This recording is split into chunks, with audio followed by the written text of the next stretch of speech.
Hello అండి అందరికీ welcome to Padma Prasad vlogs. ఈరోజు స్పెషల్ ములక్కాయ పులుసు చేశాను. జలుబు చేసిన నోటికి కానీ జ్వరం వచ్చినప్పుడు కానీ ఇలా పులుసుల్లాగా చేసుకొని తింటే భలే ఉంటుందండి. నాకైతే కనుక ములక్కాయ పులుసు తినడం చాలా ఇష్టం.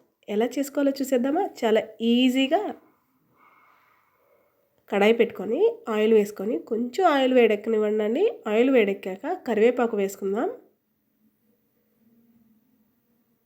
కరివేపాకు జస్ట్ చిటపట్లు అన్నిచ్చాక ఒక స్పూన్ దాకా జీలకర్ర వేసుకుందాం. జీలకర్ర కూడా కొంచెం వేగనిచ్చాక ఇప్పుడు పచ్చిమిర్చి వేసుకుందాం. పచ్చిమిర్చి ఘాటు ఉన్నాయండి, ఈ మధ్య కోసే అన్నీ కూడా చూసుకొని వేసుకోండి స్పైసీకి తగ్గట్టు. ఎంత సన్నగా కుదిరితే అంత సన్నగా చాప్ చేసుకున్న ఉల్లిపాయ అయితేనే బాగుంటుంది పులుసులకి.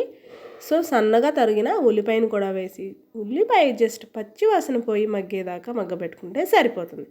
నేను మీకు చూపిస్తున్నాను చూడండి, ఈ మాదిరిగా మగ్గింది కదా. ఒక్కసారి మొత్తాన్ని కలిపేసేసి ఇప్పుడు దీంట్లోనే సన్నగా చాప్ చేసుకున్న టమాటాలు కూడా ఒక 2 వేసుకుంటున్నా అండి.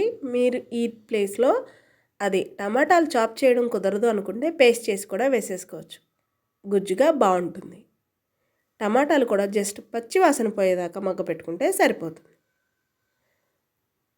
చూడండి కొంచెం కలర్ చేంజ్ అయింది కదా. ఇప్పుడు నేనైతే కనుక ములక్కాయలకి తొక్కేందినండి జస్ట్ ఇలా కట్ చేసేప్పుడు వచ్చే పీసుని మాత్రమే సపరేట్ చేస్తాను. నీట్గా ముక్కలు కట్ చేసి వాష్ చేసేసి వీటిని కూడా కూరలో వేసేసుకొని ఒకసారి మొత్తాన్ని కూడా కలిపేసుకుందాం.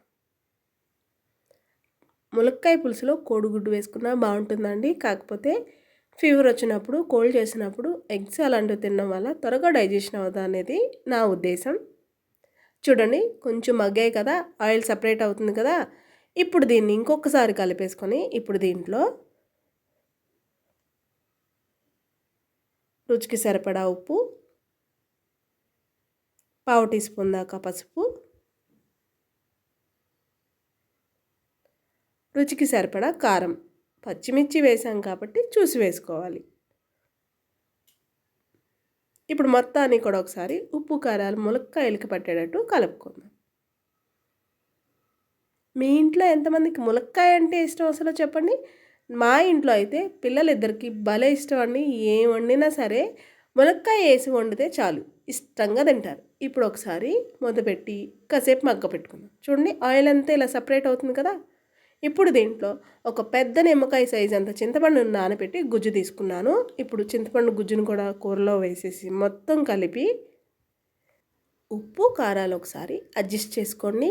పులుపు ఎక్కువైతే కొంచెం వాటర్ని కూడా అడ్జస్ట్ చేసి చిన్న బెల్లం ముక్క వేస్తేనే మంచి టేస్ట్ ఉంటుందండి. నచ్చని వాళ్ళు స్కిప్ చేసేవచ్చు, కానీ బెల్లం వేస్తేనే పులుసులు బాగుంటాయి. చూడండి చక్కగా మరుగుతుంది కదా. మూత తీస్తే పుల్ల పుల్లగా కారం కారంగా మంచి వాసన వస్తుందండి. నిజంగా కూర అయితే క్షణాల్లో అయిపోతుంది. నేను మీకు ముందే చెప్పాను కదా చిటుక్కున అయిపోతుందని. నచ్చిందండి మీకు ఈ వీడియో అయితే లైక్ చేయండి, మన ఛానల్ని ఫాలో చేసేయండి.